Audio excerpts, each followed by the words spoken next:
Et bonjour à toutes et tous, on se retrouve pour une nouvelle vidéo, c'est encore moi pour Archéomusée, Jonathan. Et aujourd'hui on va parler des projets pour Archéomusée pour 2024. Voilà, alors ceux qui nous suivent sur Instagram et Blue Sky ont déjà eu un aperçu de tout ça.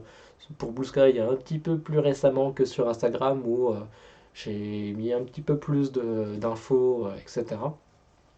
Donc, il y a notamment quelques projets en plus des visites et événements qui seront comme d'habitude. On a une petite liste de projets qui est ici, qu'on va détailler un peu plus que sur Insta et sur Blue Sky, pour que vous ayez tous les clés pour comprendre ces projets.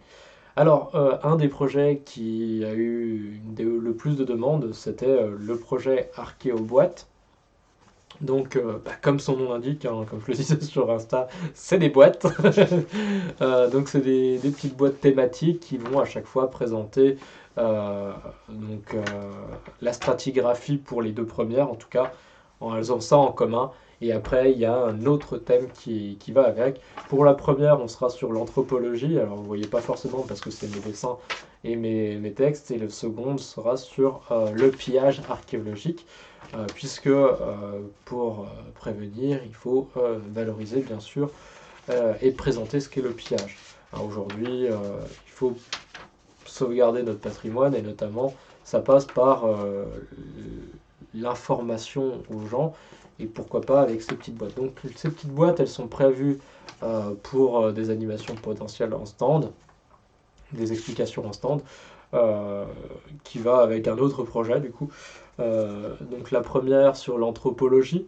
Donc à l'intérieur, il y aura plusieurs documents, notamment le petit dépliant INRAP Anthropo. Il y aura également un mini-jeu que je suis en train de travailler. Pour vous donner un ordre d'idée de grandeur, voilà, ça c'est mon prototype, hein. Donc tout se fait avec des matériaux de recyclage. Donc ça, c'est des cartons que j'ai récupérés à gauche à droite. Donc là, c'est une boîte à chaussures, hein, tout simplement.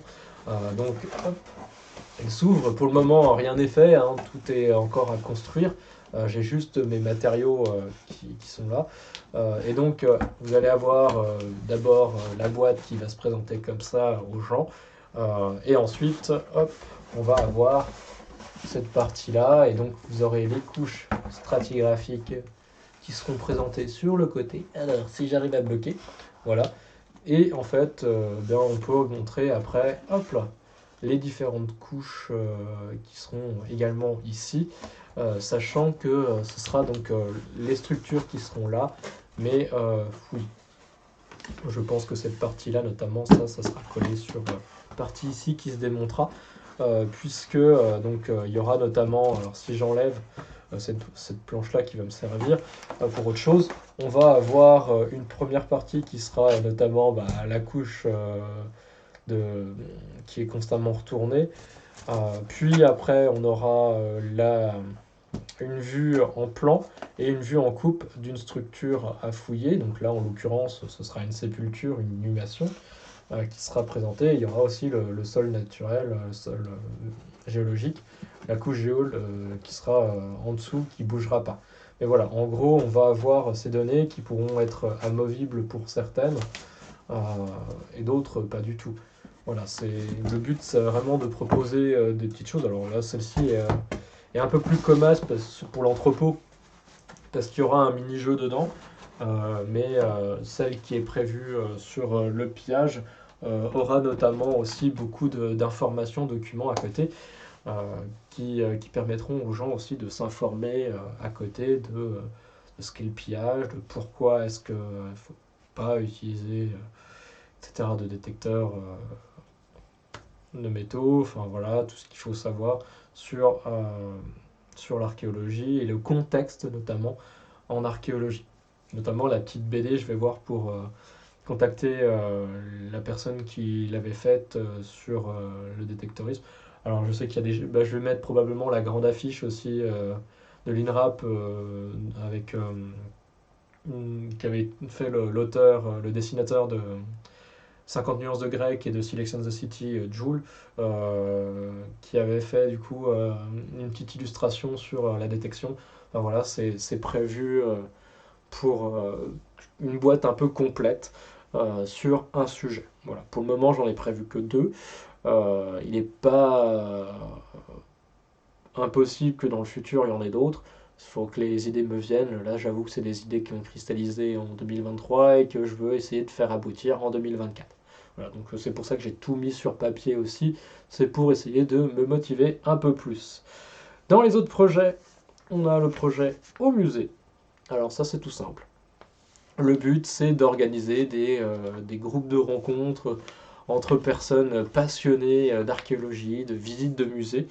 Donc ça passe par le moyen de du Discord d'Archéomusée. Euh, Normalement je mettrai il y a les liens en description de la vidéo. Donc les gens se retrouvent un maximum, je pense 10-12 personnes, il ne faudrait pas beaucoup plus parce qu'après un musée qui se retrouve avec un groupe certain, je pense notamment, si je reprends l'exemple du centre d'interprétation, à chasser le camp, si on est plus de 15-20 dans la salle, ça devient compliqué. Après, elle est grande, hein, mais il y a des salles de musées où ça peut vite être compliqué, et je pense que s'il y a d'autres visiteurs, dans des grands musées, ça peut vite être compliqué. Ouais, ça fait beaucoup de fois compliqué, hein. Mais en soi, c'est aussi le but, c'est qu'après, les gens se retrouvent pour aller boire un coup, que ce soit un café, un thé. Si les affinités passent bien pour un café, pour un repas, ou je sais pas, et débriefer en fait sur la sortie, que ce soit l'exposition, que ce soit le musée en lui-même, ce qu'ils ont trouvé bien, pas bien. Enfin, c'est vraiment de permettre aux gens qui parfois arrivent aussi dans une nouvelle région, hein. Moi, je sais que ça avait été compliqué quand je suis arrivé à Troyes, euh, de trouver des gens avec qui sortir, avec qui faire des visites guidées d'expo dans les environs, ce qui fait que j'ai jamais mis les pieds à Reims, par exemple, en ayant travaillé 1 an et demi à Troyes. J'ai jamais été à Châlons-en-Champagne, j'ai jamais été à Épernay. Mais voilà, c'est parce que sortir tout seul, c'était pas forcément ce qui m'intéressait non plus. Donc au bout d'un moment, oui, c'est compliqué et je pense que ça peut motiver éventuellement certaines personnes à aller faire des visites. Alors après, j'ai d'autres fois organisé des sorties et c'est vrai que j'aime mieux être seul. Quand c'est des sites que je connais, etc. et que effectivement j'aime bien aussi avoir ma tranquillité sur certaines visites, c'est pour ça que je prends pas de visite guidée en général, j'évite au maximum. Mais d'avoir justement des gens avec qui en discuter, ça peut être sympa sur certains objets. Voilà. Donc ça c'était le deuxième, hein, c'était au musée. Donc tout le salon, c'est dans le salon normalement au musée. Il y a sur le Discord, donc si vous retrouvez tout ça, il y a tout ce qu'il faut dessus. Voilà. Ensuite, le projet, alors celui que j'ai appelé PMA-BFC, Parcours Musée Archéologie Bourgogne-Franche-Comté. Donc en gros, c'est un petit livret. J'ai à peine bossé dessus pour le moment, présentant par département les musées qui sont présents sur le blog, euh, pour vous inciter à retrouver les informations principales. Euh, Notamment, il y aura un ou deux objets un peu emblématiques en photo. Donc en gros, vous allez avoir votre livret qui se présente au format A5, qui sera normalement en version numérique. Je vais voir pour en mettre une version Calaméo. J'en aurai peut-être une version physique pour moi. Et donc à chaque fois, vous aurez votre livret qui se présente comme ça, avec... alors là, c'est symbolique, hein, mais ça se présente plus ou moins sous cet exemple-là. Ça, c'est pour Dole, par exemple. Donc, vous avez les informations au-dessus. Alors là, normalement, il y aura une petite carte avec la localisation de Dole dans le département du Jura. Les informations, adresse, numéro de téléphone, les réseaux sociaux. C'est très important aujourd'hui, je pense, pour un musée d'avoir ces réseaux sociaux d'afficher. Donc là, par exemple, il y a le petit Facebook et le petit Instagram qui sont indiqués. Ensuite, un petit descriptif du musée, avec là, à l'occurrence, un avertissement disant que les collections archéologiques sont fermées depuis l'été 2021 et que elles sont pas prêtes de rouvrir en 2024. J'espère que... enfin, c'est la dernière info que j'ai eue, hein, d'ailleurs. Voilà, c'est... Pour le moment, j'en sais pas plus. Voilà, et de l'autre côté, donc, avec une photo du bâtiment en lui-même pour vous aider aussi à le reconnaître. Parce que bah, y a des fois, comme je vous l'ai dit tout à l'heure, la mairie de Chasselet-Camp, qui sert de centre d'interprétation, faut le savoir. C'est compliqué si on ne le sait pas. Et ensuite, quelques photos. Alors, je sais pas si ça sera une photo des salles, s'il n'y a qu'une salle, ça sera ça. S'il n'y a pas d'emblème emblématique aussi, ou si c'est difficile d'en déterminer un. Par exemple, pour Vix, hein, il y aura le cratère, bien évidemment, ou un détail du cratère, ou le torque. Voilà, enfin, j'ai de quoi faire. Hein. Il y a des musées comme ça qui ont des. Ça pourrait être le Bacchus, mais je ne l'ai pas en photo. Il faut que j'aille le prendre en photo. Mais voilà, c'est un projet qui me tient à cœur aussi. Ceux qui connaissent, d'ailleurs, c'est vrai que j'en ai pas parlé, mais pour les archéoboîtes, l'inspiration, clairement l'archéomaquette de l'INRAP. Là, l'inspiration, elle est très propre aussi. C'est un gros livre sur les musées en Champagne-Ardenne qui a été disponible dans pas mal de librairies, de boutiques de musées. Bah, Troyes, par exemple, je sais qu'elles étaient dans les boutiques dans les trois gros musées municipaux. Donc voilà.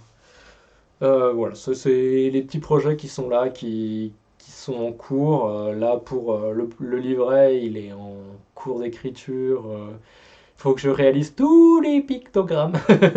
Parce que pour vous indiquer aussi, je ne l'ai pas dit, mais chaque musée aura aussi des pictogrammes en fonction des périodes que vous pourrez y trouver. Par exemple, vous avez de la préhistoire ancienne, du néolithique, de l'âge du bronze, de l'âge du fer, du gallo-romain. Il y a un petit peu de Grèce antique, il y a aussi un petit peu d'égyptien. Enfin bref, celui-là, il a quasiment tous les pictogrammes et puis du haut Moyen Âge.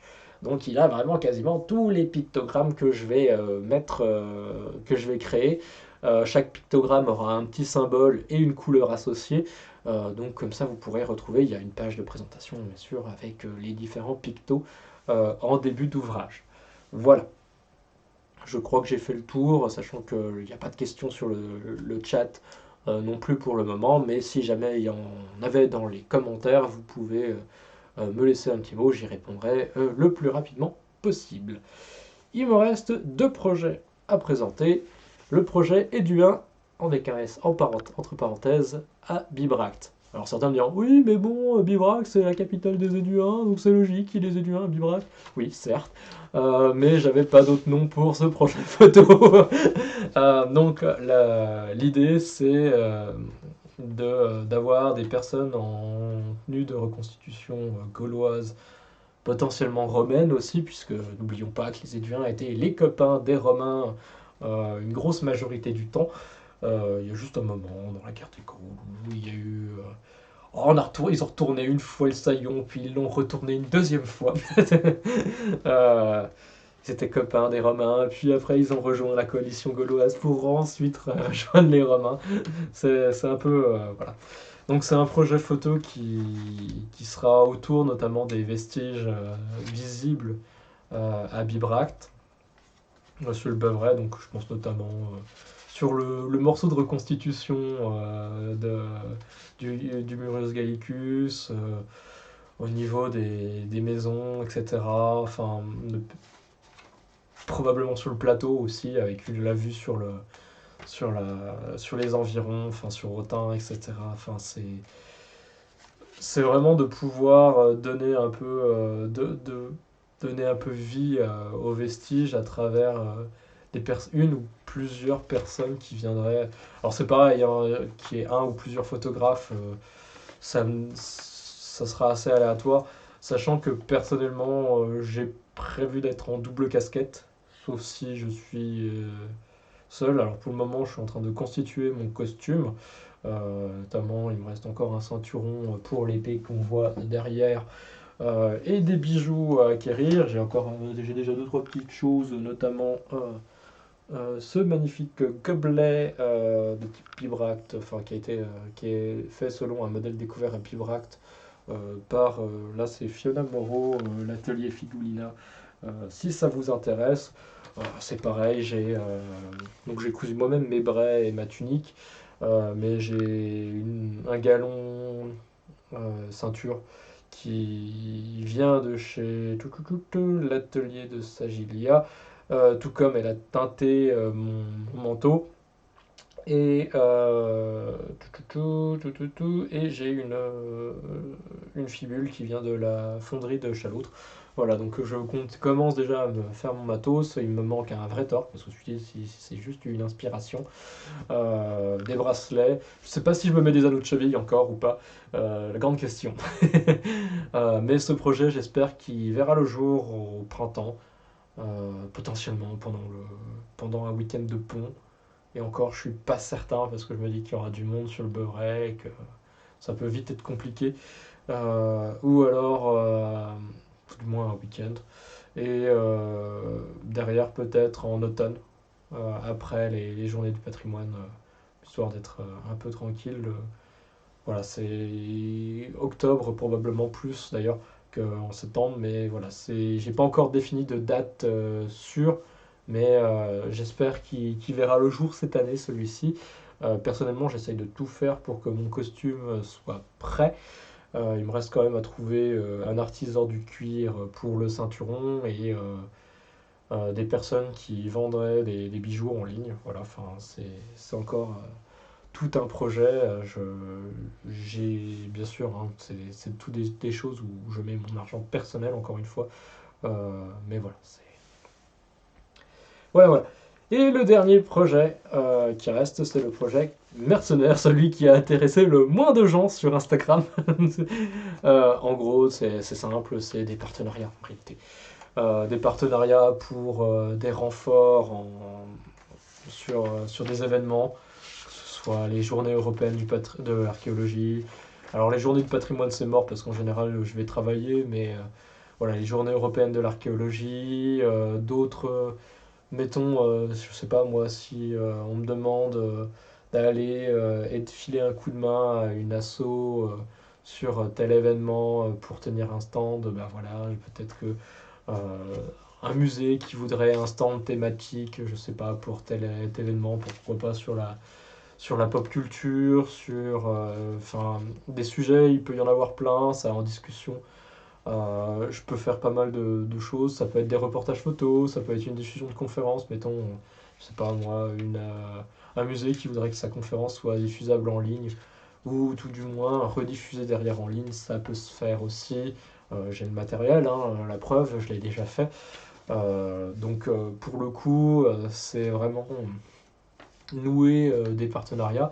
Après, les conditions en soi, c'est vrai que si le musée est à l'autre bout de la région, hein, si je veux dire une bêtise, mais par exemple si c'est les musées de Sens qui me demandent, je vais leur dire alors oui, mais par contre, je vais vous demander au moins un défraiement pour le transport et la nuit ou la nourriture enfin bref, qui est tout du moins une compensation parce que ben, moi ça me fait traverser toute la région. Par contre, par exemple, je vais dire une bêtise, mais si le musée des Beaux-Arts de Dole ou Chalon me demande, bah là je vais pas forcément demander grand chose parce que c'est pas si loin de chez moi, donc clairement peut-être soit un défraiement kilométrique ou un petit truc comme ça, mais pas de frais de prestation. Voilà. En soi, ça va être vraiment juste les frais en nature que je vais vraiment dépenser qui seront à compenser. Sachant qu'on peut être d'accord, par exemple, si c'est des frais de bouche, que ce soit max 12 euros par repas ou ce genre de choses, ça peut être visible en amont, ça peut être décidé en amont, ce qui sera le cas, hein, je pense. En général, quand je fais mes contrats de partenariat, c'est comme ça que ça se passe. Ce sera dans les conditions, etc. Dans ce que le partenaire apporte et ce que Archéomusée apporte, voilà, dans les apports des différentes parties, ça sera mentionné. Voilà. Donc j'espère que cette année 2024, il va y avoir quelques partenariats. J'espère pouvoir en faire deux, trois. Si j'arrive à en avoir un, ça sera déjà pas mal. Si j'arrive à en nouer plus, ce sera mieux. Voilà, enfin, pour le coup, reportage photo, vidéo, je pense que c'est pas ce qui coûte Là, pour le coup, si on me laisse le droit d'entrée, je demande pas plus. Après, à côté de ça, si ça dépend, enfin, si c'est vraiment un gros événement, ça peut être les transports. Après, en général, ça dépend si j'ai mes habitudes ou pas. Voilà, ça dépend de ce que j'ai prévu. Si on me demande juste de venir filmer une conférence un soir à l'autre bout de la région, ouais, il va y avoir des frais. Si c'est juste une journée complète d'événements ou une journée complète d'événements, je vais réduire les frais. Forcément, je vais voir avec eux pour négocier, pour leur réduire les frais aussi. Vu que je suis pas une asso, je peux pas demander de financement ou quoi que ce soit autre qu'une prestation de remboursement de frais. Euh, c'est aussi un point que j'aimerais développer dans l'avenir. Euh, je pense pas que ce sera 2024, mais le fait qu'Archéo Musée devienne une asso, ça pourrait être avantageux. Mais bon, comme je l'ai déjà dit plusieurs fois, je suis tout seul. Donc c'est vite compliqué de faire une association tout seul. Ça passera jamais, etc. Puis il faut trouver un lieu pour le siège social, etc. Ah, BCR, je comprends pas. Bonsoir, bonjour, je ne sais pas, casser papy mec. Mais voilà. C'est un peu les projets de 2024, c'est chargé. J'espère pouvoir en concrétiser, hein, parce que bon, le plus gros ennemi, c'est pas de mettre les projets sur papier, c'est de les faire. Je vous l'ai dit, hein, par exemple, hein, les archéoboîtes, hein, c'est un truc qui traîne depuis juillet, août 2023. Ça n'a pas avancé, plus que ça. Il y a quand même eu la collecte des cartons et des 2 boîtes pour ça. Euh, le projet est dû à un bibract, il a germé après la guerre des Gaules, donc après plus ou moins juillet aussi 2023. Les partenariats mercenaires, c'est un projet qui existe depuis 2022 et qui avait jamais véritablement de nom, que j'ai jamais mis sur papier, mais qui a le mérite aujourd'hui d'être nommé, même si c'est pas celui qui a le plus de succès auprès des gens sur les réseaux. Quel j'ai oublié là. Hop. Les archéoboîtes, c'est fait. Au musée, c'est quelque chose qui m'est venu il n'y a pas si longtemps que ça, hein, vraiment fin 2023, donc celui-ci est vraiment récent.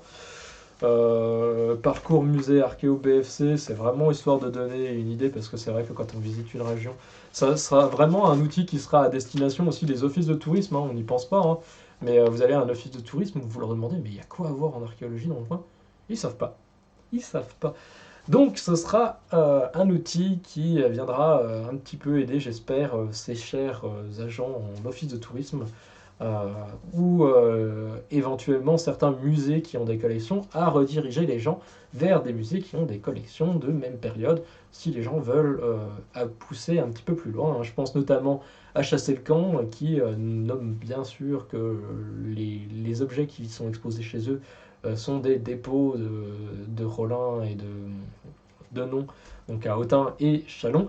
Ce qui est très drôle d'ailleurs parce que dans l'expo actuelle, l'expo temporaire trait pour trait de dessin au service de l'archéologie, vous avez des objets qui appartiennent à la commune euh, de, comment, de Chasseilles-le-Camp qui sont exposés. Alors que finalement au musée de centre d'interprétation de Chasseilles-le-Camp, c'est des dépôts d'objets. Voilà, donc c'est très très drôle d'avoir des dépôts finalement dans l'exposition et d'avoir des objets qui appartiennent à la commune dans une exposition dans un village, dans une ville à côté. Voilà. Mais voilà, c'est des petites choses qui sont prévues pour cette année 2024. J'espère que le programme vous plaît. J'espère que certains de ces projets vous intéressent. Bien évidemment, vous pouvez poser toutes les questions en commentaire. Pour ceux qui sont sur le chat, vous pouvez encore les poser là et après l'enregistrement de la vidéo pour la suite du stream. Voilà, qui sera plus beaucoup très long après, mais quand même. Allez, là-dessus, je vous dis à ciao, à plus YouTube, et à très bientôt. Bye bye.